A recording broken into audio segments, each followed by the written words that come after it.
Everyone mocked the widow's barn in the canyon wall until it saved them from total destruction. The first time Maria Valdez drove a chisel into the red rock of the canyon wall, her neighbor Jack Thompson stopped his wagon and laughed so hard he startled the crows from the nearest juniper. "Maria, in the name of all that's holy, what are you doing?" he called out, wiping tears from his eyes. "Trying to make a hole in stone. What for?" Maria set down her heavy hammer and wiped the red dust from her face. Her 9-year-old son Diego stood beside her, holding a bucket of iron wedges, his dark eyes watching his mother with the absolute confidence that children have when they believe their parents can do anything. "Building a barn, Mr. Thompson," Maria said simply, "into the canyon wall." Jack stared at her for a long moment, waiting for the joke. When none came, his amusement turned to concern. "Maria, you can't be serious. A barn needs to be built proper, with timber framing and a foundation. You can't just carve one out of a cliff." "Why not?" Maria asked, genuinely curious about his reasoning. "The ancestral Puebloans did it for centuries. Built entire cities into these canyon walls. If it worked for them, it'll work for me." "That was different. They were—" Jack paused, searching for words. "Those were houses, not barns. And that was a long time ago. We build proper structures now, with lumber and nails and right angles."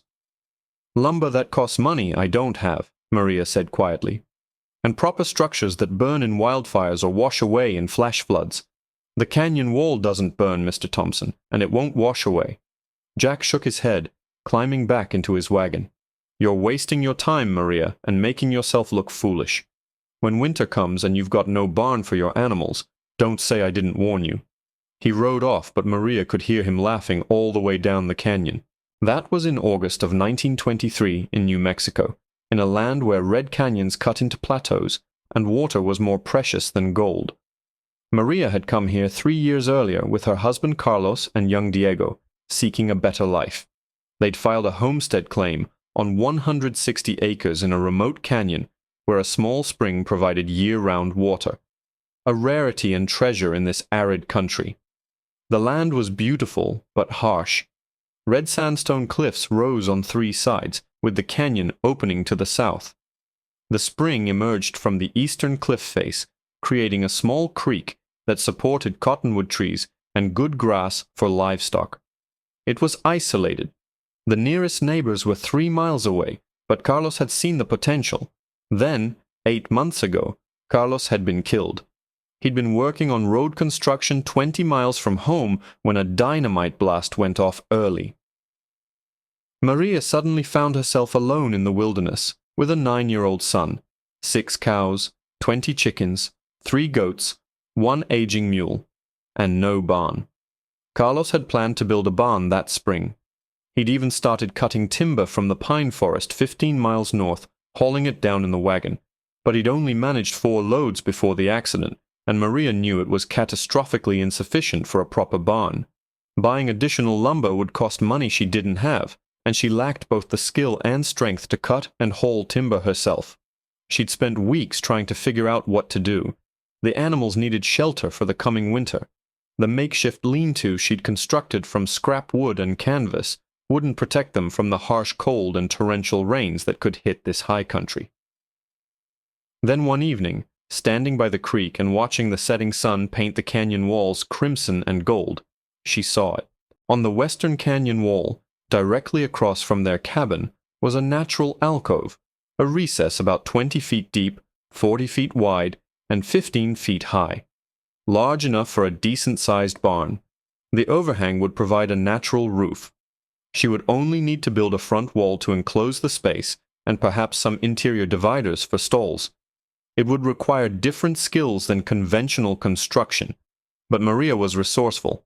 She spent the next week examining the alcove, planning, measuring, sketching designs on scraps of paper. The more she thought about it, the more sense it made. But when she mentioned the idea to her neighbors at the church service, the response was immediate and unanimous. She was crazy. "Maria, you can't carve a barn out of solid rock," said Betsy Thompson, her voice kind but firm. "It's not possible. Not for a lone woman. Not for anyone without proper mining equipment. The Indians did it, Maria protested. The Indians used caves that were already there, countered Robert Kemp. They didn't dig them out themselves, and even if you could expand that alcove, how would you frame it? How would you hang doors? How would you keep the cold out? I'll figure it out, Maria said. But the neighbors just shook their heads and exchanged concerned looks.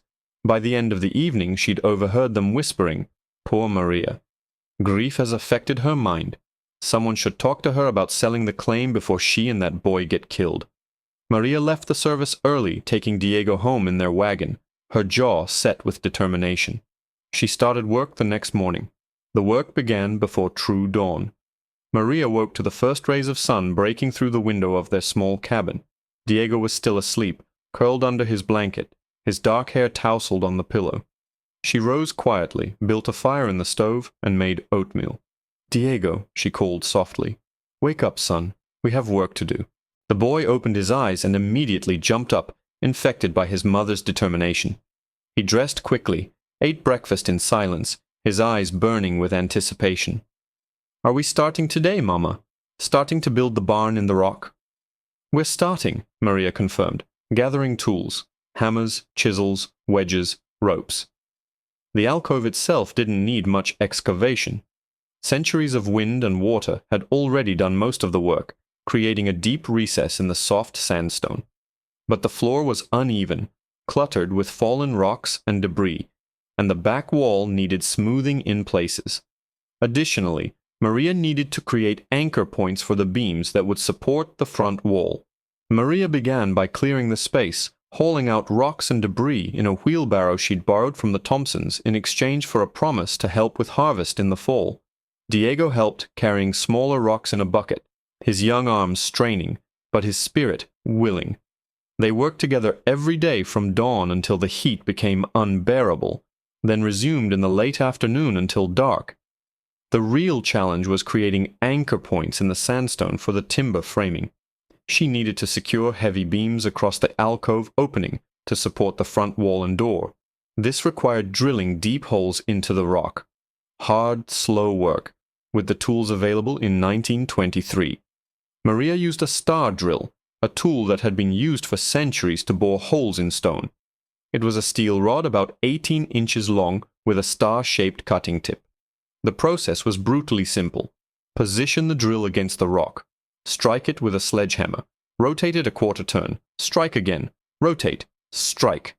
Over and over, hour after hour, until the hole was deep enough.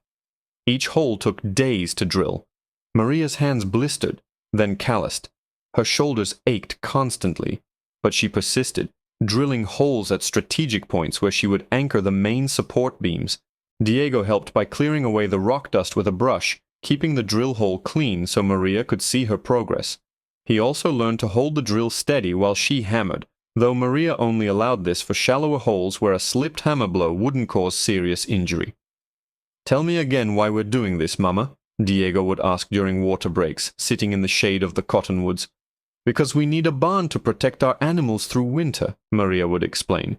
"And because when you don't have money or help, you have to use what you have, which is this canyon wall and our own 2 hands. And because the neighbors say we can't," Diego added with a small smile. Maria ruffled his hair. "Maybe that too." By September, she had drilled 10 deep anchor holes and was ready to install the main support beams. This required creativity and leverage since she couldn't lift the heavy timbers alone.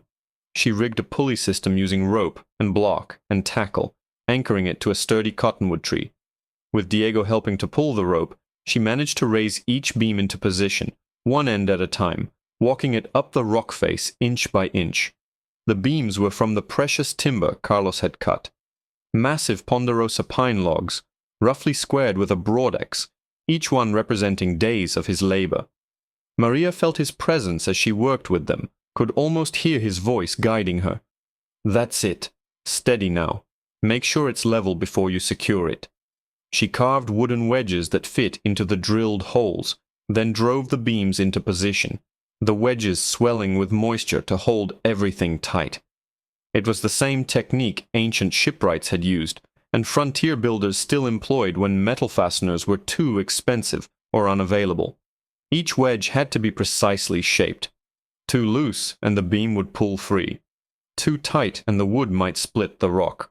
Maria used her husband's draw knife to shape each one, testing the fit repeatedly until it was perfect.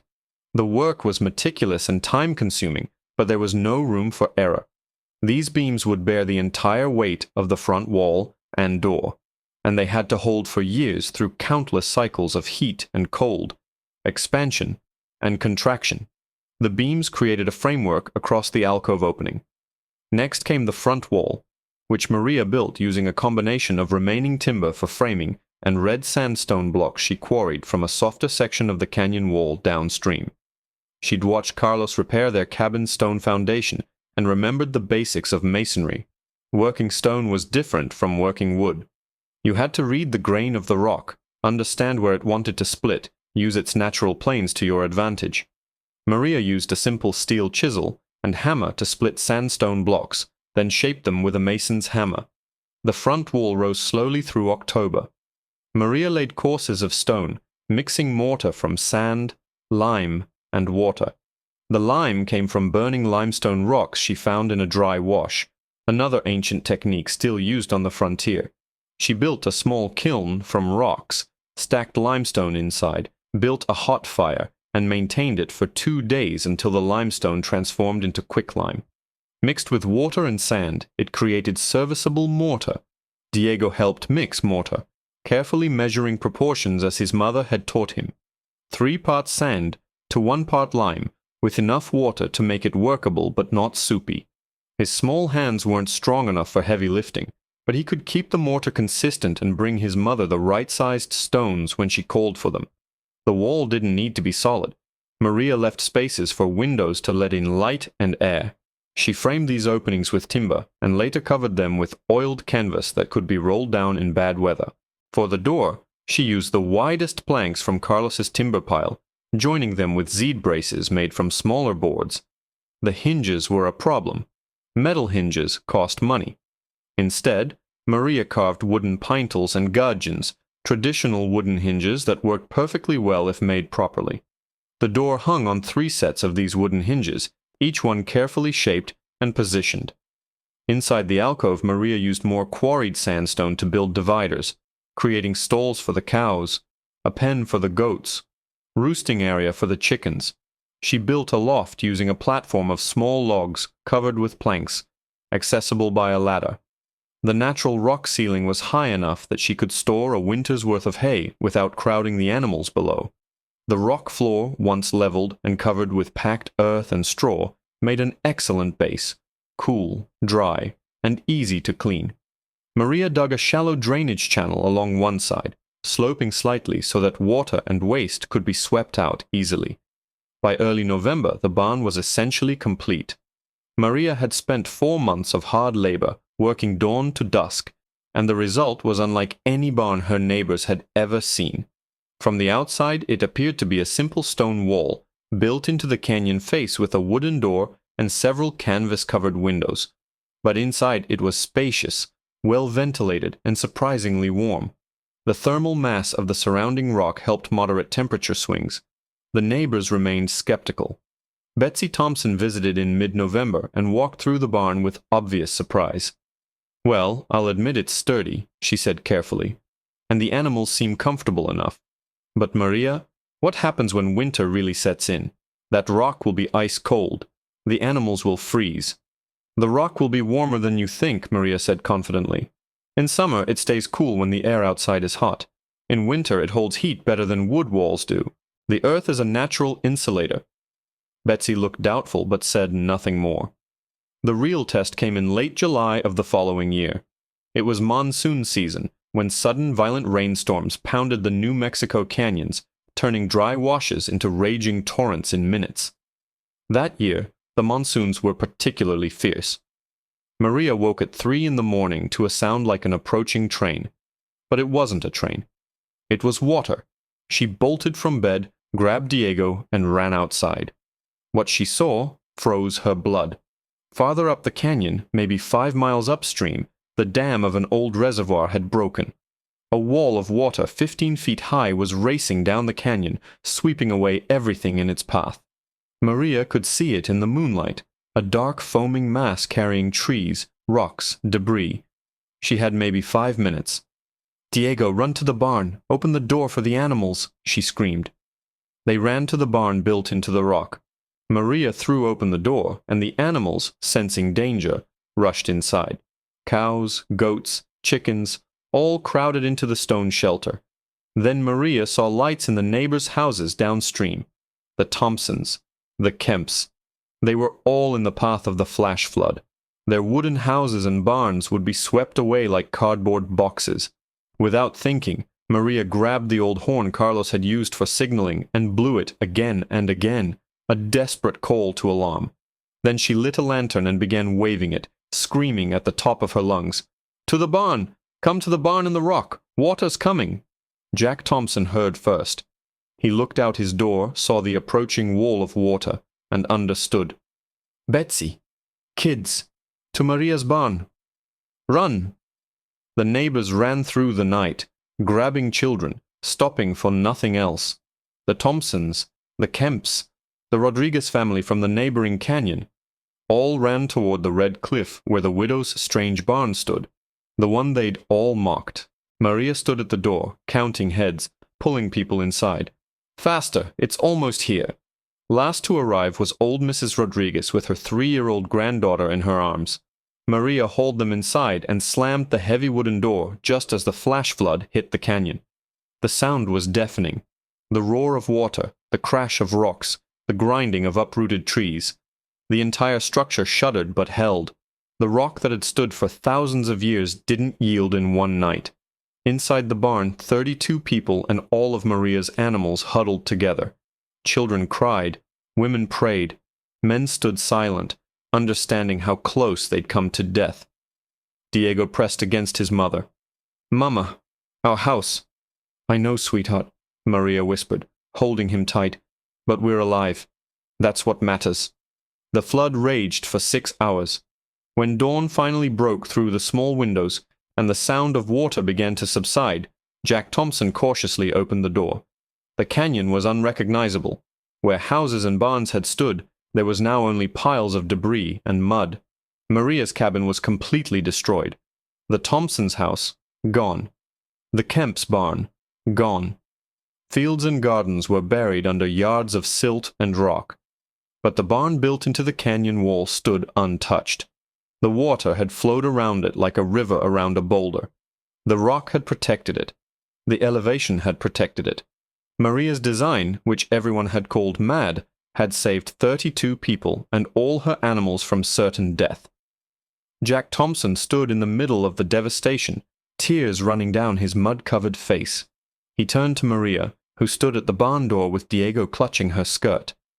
"Maria," his voice broke, "I was wrong. We were all wrong. You didn't just build a barn. You built a fortress. You saved our lives." Other neighbors came forward, one by one, each with gratitude and shame on their faces. Betsy Thompson hugged Maria, sobbing. Forgive us for laughing, for not believing." Old Mrs. Rodriguez, holding her saved granddaughter, came and kissed Maria's hand. "Que Dios te bendiga, mija. You are an angel." Robert Kemp, who'd lost everything he had, simply stood and stared at the barn in the rock with awe. "How did you know? How did you know to build here, like this?" Maria, exhausted but alive, looked at the structure she'd created with her own hands, at the rock everyone had considered an obstacle that she'd turned into salvation. "I didn't know about the flood," she said honestly, "but I knew that rock is stronger than wood, that height is safer than valley, that sometimes the best way to survive isn't to fight the land, but to work with it, to use what it gives." In the weeks that followed, the neighbors lived in Maria's barn while they began rebuilding. The stone shelter that had once been the subject of mockery became the center of the community. They cooked meals over fires outside, shared their last supplies, planned how to rebuild their lives. And when they rebuilt, nearly every neighbor chose to follow Maria's example. New houses began appearing not in the canyon valley, but higher on the slopes, many partially built into the rocks. Jack Thompson personally asked Maria to help him design his new house, built into the western cliff, with massive stone walls and a roof that no wind would tear off. "If it worked for a barn," he said, "it'll work for a house." The local newspaper sent a reporter in August. The story of the life-saving barn in the canyon wall spread throughout New Mexico. Maria reluctantly gave an interview, standing in front of her creation with Diego beside her. "Mrs. Valdez, people are saying you foresaw the flood, that you built the barn specifically as a shelter from disaster." "No," Maria said simply. "I built a barn because I didn't have money for a traditional one. I used what I had, the rock, the stone, my time. That it saved lives is God's blessing, not my foresight. But you ignored all advice. Everyone told you it was impossible." Maria smiled, for the first time in a long while. "Yes, they did. And maybe I would have listened if I'd had a choice. But when you have no choice, you find a way. And sometimes what everyone calls impossible just hasn't been tried before." The reporter took a photograph. Maria and Diego in front of the barn built into the red rock, her hand on her son's shoulder, both looking at the camera with the dignity of survivors. The photograph appeared in newspapers throughout the Southwest. Scientists from the university came to study the construction. Architects made drawings and measurements. Government agents asked if she could consult on housing programs for Native Americans. But for Maria, it was just a barn, a place where her animals were safe, a place she'd built when everyone told her she couldn't, a place that happened to save more than she'd ever planned. Years later, when Diego was grown and had children of his own, he would bring them to the barn that still stood, still in use, still built into the red rock of the canyon. "Your grandmother built this with her own hands," he would tell them. Everyone laughed at her. Everyone said she was wasting her time, but she knew better. And when the flood came, this place saved 32 people. The children would touch the stone walls, run their fingers over the ancient beams, peer into the hand-drilled holes, and understand the lesson Maria had taught without words, that sometimes the wisest solution is the one everyone calls mad. That innovation often means looking back to ancient wisdom rather than just forward to new technologies. That a determined person with limited resources but unlimited creativity can accomplish remarkable things. The neighbors who mocked Maria Valdez for building a barn into the canyon wall never forgot the night it saved them all. They told their children, who told their children, until the story became part of local legend. The widow who built a fortress in stone, who sheltered friend and skeptic alike when the flood came. The barn itself stood long after Maria passed away, long after Diego grew old, long after most of the original homesteaders had died or moved on. It stood as a monument to the frontier spirit, to the ingenuity of those who carved homes and lives from the raw wilderness. And on hot summer nights when monsoon rains pounded the canyon country and water ran red through the washes, those who knew the story would look at the old barn in the rock and remember that the strongest shelters are those that work with nature, not against it. That the best answer to mockery is simply to keep building, stone by stone, until the work speaks for itself. Maria Valdez had built more than a barn. She'd built proof that sometimes the wisest path is the one no one else thought to walk. That the strongest structures are those that embrace the earth as it is and find ways to turn every obstacle into an advantage.